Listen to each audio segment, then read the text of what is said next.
Why not respect freedom of everybody if you say you are a Democrat? If you say you are a Democrat, why don't you respect the freedom of everybody? How can you say you are a Democrat and yet you want other people to be slaves? Why do you not seek to influence people by your good example instead of manipulation, lectures, and threats? As bullies, the Europeans used their progress in technology of shipbuilding and the use of gunpowder to conquer Africa, the Americas, Asia, and the Pacific. European looting of the rest of humanity through slavery, imperialism, colonialism, semi-colonialism, conquest, and extermination of the indigenous people in some cases went on for 500 years. Instead of humanity celebrating the scientific advances in shipbuilding, the wider use of gunpowder, which had been discovered by the Chinese around 800 BC, the wider use of quinine against malaria that the Spanish had learned from the indigenous Indians of the Americas, the printing press, the steam engine, and all the other inventions were to spend 500 years in anti-colonial wars to expel the evil parasites. In the case of Africa, it is only in 1994 that the indigenous people of South Africa regained control of their country. So we had to spend 500 years dealing with idiotic schemes by greedy people. The oppressors miscalculate when they use their temporary advantage in science and technology. We are dying from food. We have so much food here. So those images which you see about some bad situations, don't think they represent the whole of Africa. Africa has got everything. Here we have everything. What we need from other people are markets and investments. But we shall not only sell to you, we shall also buy from you. We are not like others who want only to sell to others but not buy from them. It gives me great pleasure to welcome Your Excellencies, the heads of state and governments, and the heads of delegations of the non-aligned movement countries. This grouping of countries accounts for 4.46 billion people of the world. It was started by our far-sighted elders in the persons of His Excellency Sukarno of Indonesia, His Excellency Jawaharlal Nehru of India, His Excellency Gamal Abdel Nasser of Egypt, and His Excellency Zhou Enlai of China, when they met in Bandung, Indonesia, 1955. That time I was in primary 3 in the school.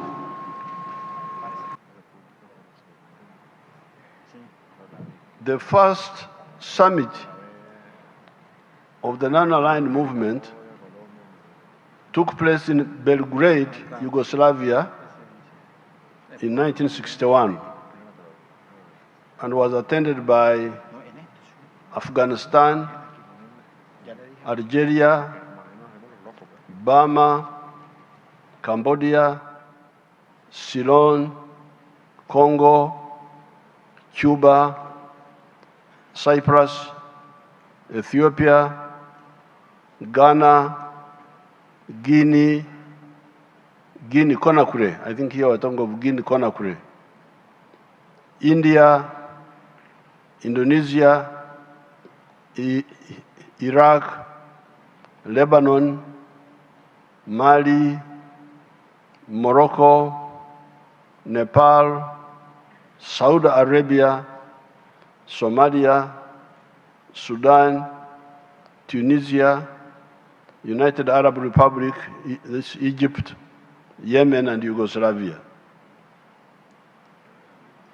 The emergence of the non-aligned movement was a necessary antidote to the irrational polarization of the world of that time between the capitalist Western countries and the communist, mainly Eastern countries. By the early 1960s, our student group was already beginning to be active. We were the third generation of the African anti-colonial freedom fighters.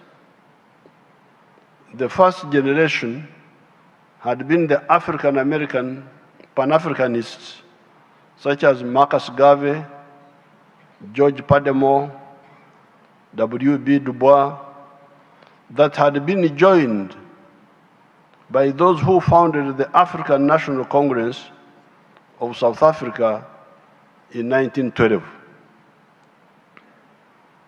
By 1900, the whole of Africa, except for Ethiopia, had been colonized. This direct colonization of the whole of the African continent was the culmination of 400 years of the plunder of Africa by the evil imperialist forces in the form of slave trade and the genocide wars that went with it.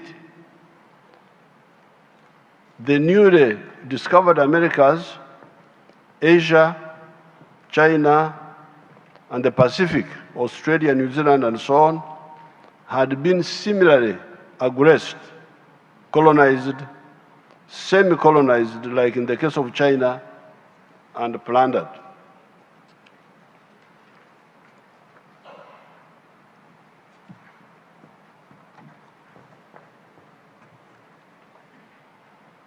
Africa's capitulation, Africa's surrender, had been in part on account of our egocentric chiefs and kings, who out of selfishness could not unite us to fight these evil people. The second generation of the African freedom fighters were people like Mzee Jomo Kenyatta of Kenya, Mwalimu Nyerere of Tanzania, Nelson Mandela of South Africa, etc., who emerged in the 1940s. When we therefore came on the scene in the 1960s, we were generation 3 of the anti-colonial fighters. We seriously studied the interplay of forces that had ultimately led Africa in such a calamity. In those studies, we used the instrument of political economy, which is a study that helps us to discover the fundamental laws that govern the motion of society from one social system to another.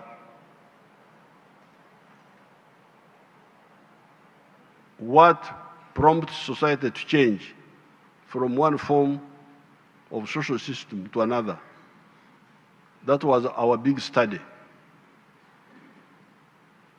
We had to study the dynamics of social change. In that study, we discovered that the Homo sapiens sapien, who emerged here in Africa 4.5 million years ago, had been the main actor.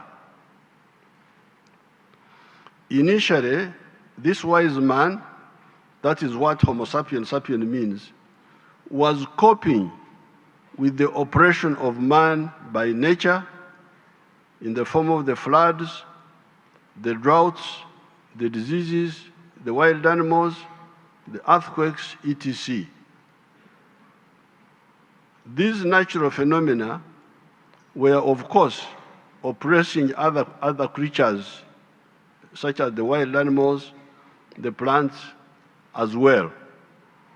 However, those other creatures could do little or nothing to tame nature. The only thing they could do was to adapt themselves to nature in order to survive. That is how the beaver in the cold climates hibernates during the winters so as to survive. It is only man that has the ability to try and tame the natural phenomena and harness them to improve his quality of life. Why does man have this capacity? It is because of the three characteristics of man. These are a superior brain that is able to reason and not only act by instinct, a hand that can make and use tools to do work, and bipedalism, ability to walk on two legs with the head up instead of the head being down like a reptile, trying to navigate among ground-based obstacles, that enables man to see far and think. These characteristics enabled man to invent tools, starting with stone tools, wooden tools, iron tools, until today, when he is able to make tractors and machine tools, etc. These tools enabled man to make scientific inventions that precipitated qualitative and quantitative changes in society. The invention of fire 1.5 million years ago caused society to move from dwelling in trees to dwelling in caves and on the ground generally. Caves were more comfortable than the trees. The invention of the domestication of crops around 10,000 years ago, the domestication of the livestock around 12,000 years ago, the invention of the iron around 1,500 BC, the steam engine, the printing press, electricity, the railway, the automobiles, the aircraft, the automation, vaccines, the invention of penicillin, the invention of quinine, etc., enabled man to cope better and enabled him to harness natural phenomena and items for the betterment of his life. Our study of political economy of creation and society, therefore, enabled us to discover that the best primer of changes, primer means initiator of changes in society, is the development of science and technology. Therefore, societies that move forward their levels of science and technology lay a basis for positive social change and should be encouraged by the progressive forces of the world. This encouragement should be irrespective of the social systems of the concerned societies. However, when man's inventiveness was handling the operation of man by nature, another form of operation of man emerged. This was the operation of man by fellow men. So man had two problems now. Operation of man by nature, operation of man by fellow men. This was the operation of man by fellow men. Karl Marx is one of the few analysts that seems to have tackled this new problem for man accurately.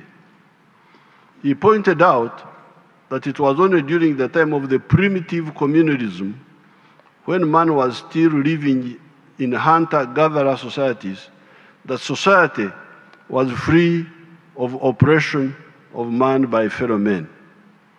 Thereafter, all subsequent social systems had elements of oppression of fellow men of varying degrees.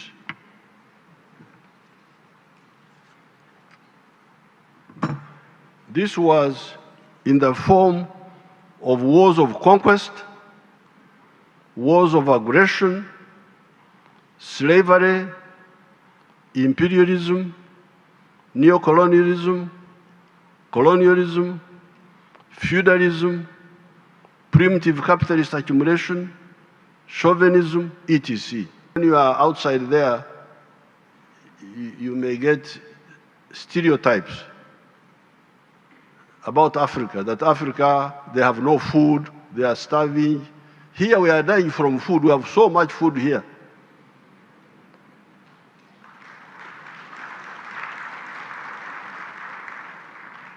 So those images which you see about some bad situations, don't think they represent the whole of Africa. Africa has got everything. Here we have everything. What we need from other people are markets and investments. But we shall not only sell to you, we shall also buy from you. We are not like others who want only to sell to others but not buy from them. So I'm very glad to have this big presence of people from the world so that we can interact with you. Our stand is that the world should concentrate on the common human problems: prosperity through trade, the advance of science and technology to deal with human problems, the environment, crime, and terrorism. The future is bright if we act right. These are indeed the Bandung principles of 1, respect for fundamental human rights and for the purposes of the principles of the Charter of the United Nations, respect for the sovereignty and territorial integrity of all nations, recognition of the equality of all races and of equality of all nations, large and small, abstention from intervention or interference in the internal affairs of another country, respect for the right of each nation to defend itself singly or collectively in conformity with the Charter of the United Nations, abstention from the use of arrangements of collective defense to serve the particular interests of any of the big powers, abstention by any country from exerting pressure on other countries. 7, refraining from acts of threats, of aggression, or use of force against the territorial integrity or political independence of any country. Settlement of all international disputes by peaceful means, such as negotiation, conciliation, arbitration, or judicial settlement, as well as other peaceful means of the parties' own choice in conformity with the Charter of the United Nations. Promotion of mutual interests and cooperation, and respect for justice and international obligation. The last 30 billion years, this earth has been here for 30 billion years.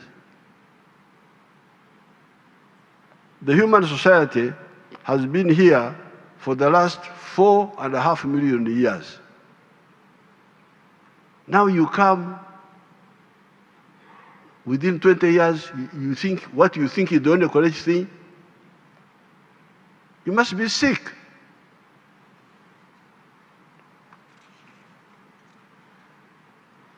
You therefore should not have the audacity to impose on the society you live in, let alone the world, your narrow, uni-ideological orientation.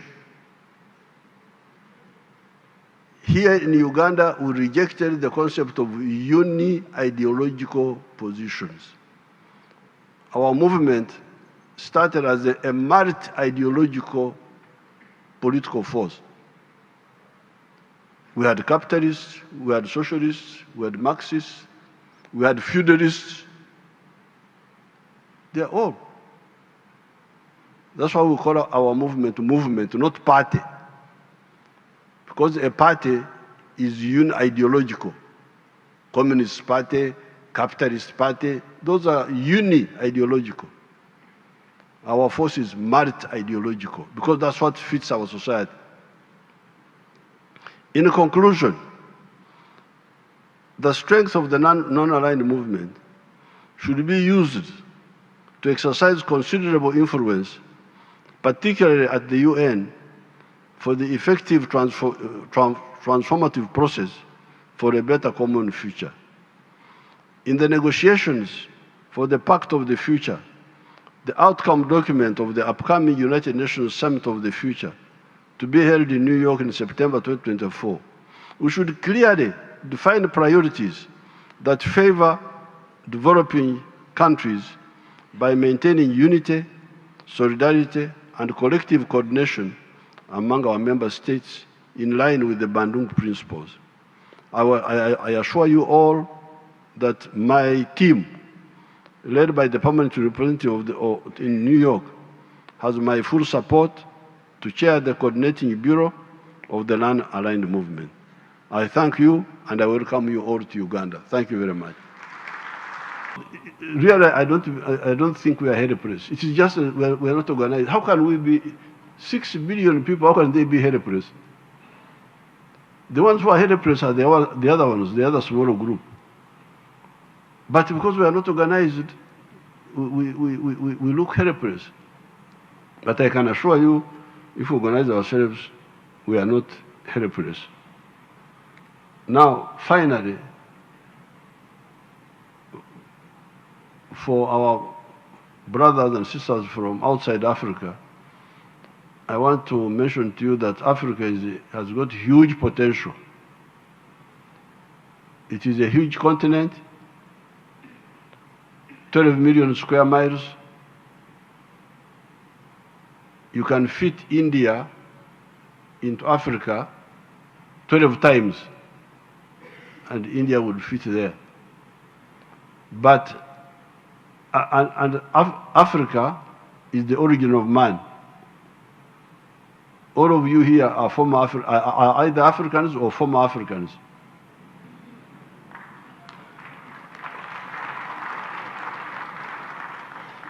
That's what I tell the Europeans.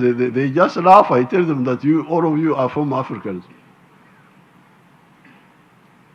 But until recently, the population of Africa was small because all human beings started here, and it is only 100,000 years ago that some human beings started going from Africa to other parts of the world, according to the literature we have. But the out of Africa population grew more than the in Africa population. Why? Because of the diseases here. This climate, the one you see outside, is good for us, but it's also good for our enemies. The mosquitoes, the tsetse flies, the what. So the population of Africa remained small. But with modern technology, with modern means, we are now able to control the enemies of man in Africa, the mosquitoes, the tsetse flies. Therefore, for the first time in human history, the population of Africa now has overtaken the population of India and of China, respectively. We are now 1.5 billion, and we shall be 2.5 billion in the next 30 years. So now this huge population of Africa and of young people, once they are educated, they are a big production force, but also a consumer force. So therefore, I want to share this with our brothers from other parts of the global south, plus China, that Africa is now becoming more and more, has always been, but is becoming more and more area of opportunity. In the past, it was a source of raw materials, a little bit of also market, but now it has everything.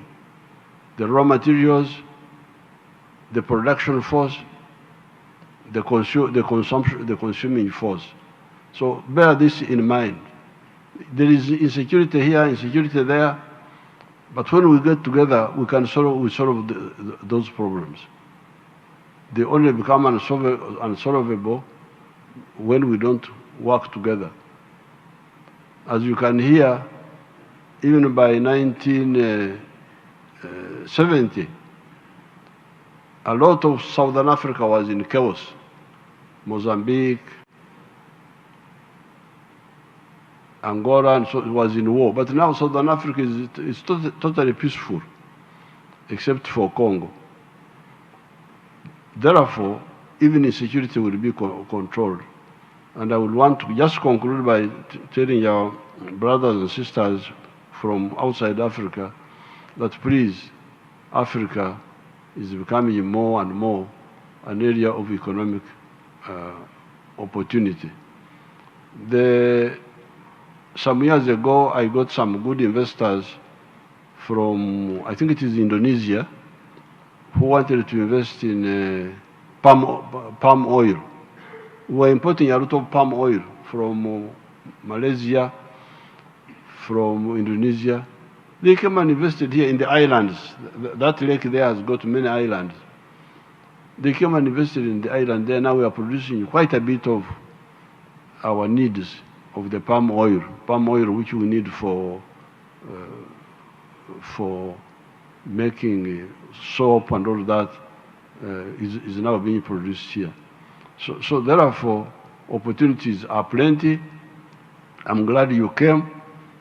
If you have time, you can stay around and see more of Uganda. In some ways, it is representative of some of other parts of Africa which are peaceful. So with these few words, I declare the